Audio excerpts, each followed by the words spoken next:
The Ukrainian forces are still holding out against encirclement by the Russians in Avdiivka.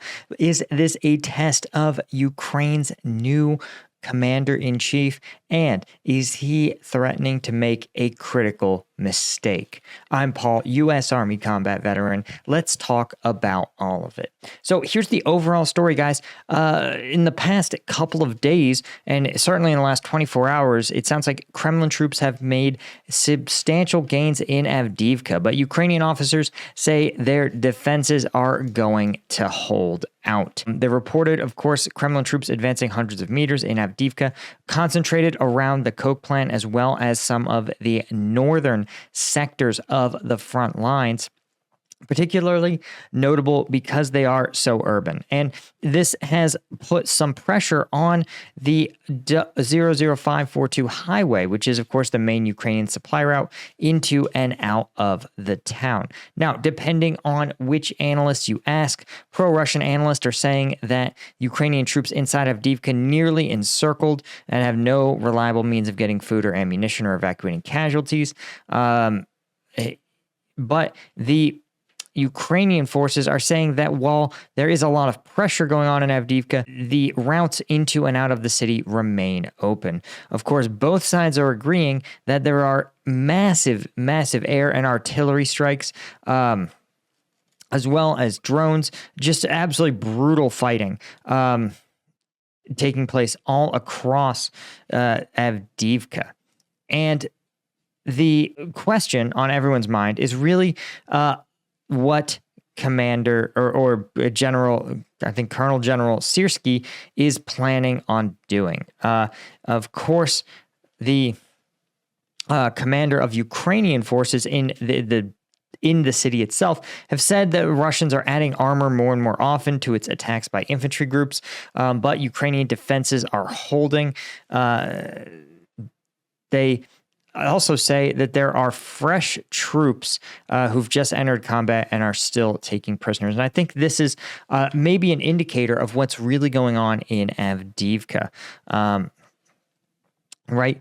There's a note that, for example, the 3rd Assault Brigade was recently deployed to Avdiivka, but there's no confirmation of this. But there's another article, of course, reporting on this rumor from Forbes. This is dropped today, right? That it deployed one of its brigades to try to save Avdiivka, the 3rd Assault Brigade. This is a formation that took the town of Avdiivka during the counteroffensive, and was one of the only Ukrainian ground combat brigades that was held in reserve. And it sounds like the 3rd is likely conducting a blocking line, setting up additional firing positions, and bringing in and relieving Ukrainian forces who've been. Now, this is what I think is interesting. There's a discussion that Ukrainians, right? It is not a certainty that they would reinforce Avdiivka, choosing to stay and fight. It says Ukrainian forces are accepting enormous risk. And this article describes, it sums it up pretty well. So last week, we know that Zelensky removed a popular general, Valery Zaluzhny, and replaced him with a relatively unpopular, at least among rank and file, former ground forces head Alexander Syrskyi. And Zaluzhny had a reputation for embracing a mobile defense in order to minimize Ukrainian casualties and preserve their combat power. Syrskyi, by contrast, had a reputation for accepting high casualties in stubborn, static fights.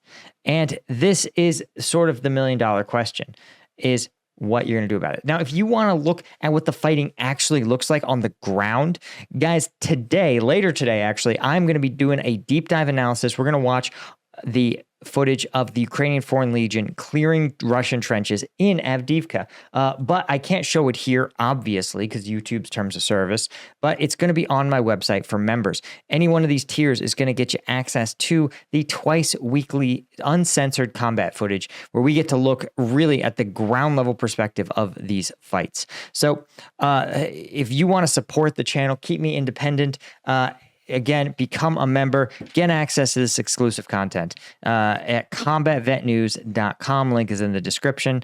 So definitely check it out. Okay. So here's what I wanted to point out, right?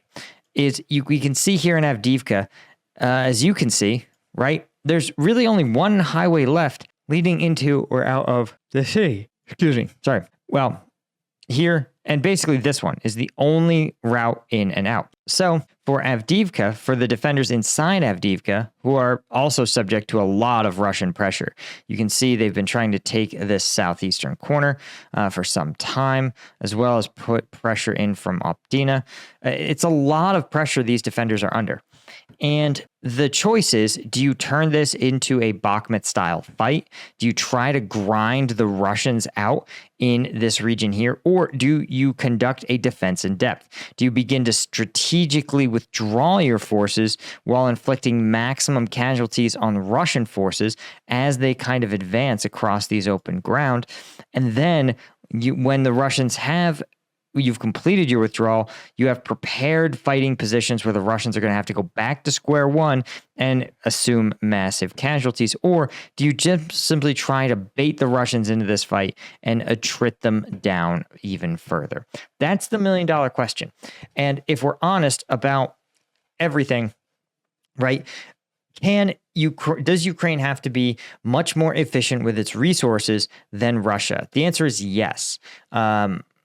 Ukraine is not going to have access to Russian-level resources. It's already sort of hurting for people. And even if you could snap your fingers and have lines wrapped around Ukrainian recruiting centers, those recruits are still weeks or even months away from actually pulling the trigger in front of Russians. So, and even if we woke up tomorrow and Congress passed a Ukraine aid bill, again, we are weeks or months away from that aid actually arriving in Ukraine. So, regardless of what happens, Ukraine needs to be highly efficient with how it uses its forces. And again, given the state of this conflict, the fact that there aren't really sweeping victories and nothing is happening fast, I think that Zaluzhnyi's strategy was a really effective one, inflicting massive Russian casualties, being willing to yield territory if it meant killing more Russians. If Syrskyi decides to make a place like Avdiivka its major defense, it's going to be a disaster, right? Because think about it. If the Russians can push hard and cut off this supply line, it could put these forces in danger. And the problem is that when I hear these stories about the 3rd Brigade being deployed into Avdiivka, I hear a situation where Ukraine is committing to the fight. And here's the thing, guys. When you commit to a fight like this against a numerically superior enemy with a bigger logistics chain, you have to fight them at a time and place of your choosing. Okay? Right now, Russia, not Ukraine, chose Avdiivka as the place to fight. And so Ukraine's decision, I mean, look, tactically, if you're going to choose one of two paths, and one of those paths is to fight your enemy when they're 90% of the way to encircling you, that's not the time. We should sit there, as we talked about. The casualties that Russia has taken are massive. They're eye-watering. Find a way to withdraw over time, pull the Russians into these fights, and punish them for doing so, inflicting massive, massive casualties. And you're right. The bombed-out shell of Avdiivka will belong to the Russians. And then they'll have to do what? They'll have to try to do it again in the town of Lastochki, Severna, Tonenke, Orlivka, Semenivka. There's going to be a dozen other towns where Russia's going to, again, lose hundreds of tanks, thousands and thousands of their soldiers for no meaningful gain. They won't be any closer to Kiev. They won't be any closer to a regional capital. They won't be any closer to anything. And that's the takeaway. So anyway, I worry when I see these stories quite a bit, actually, that we're going to see Ukraine make an ill-advised last stand at a cost of troops that it really can't afford. Anyway, guys, that's all I had. Thank you so much to the Colonel tier members of CombatVetNews.com. Thanks to all of our Lieutenant tier members and all the members of CombatVetNews.com. I will see you guys in the next one.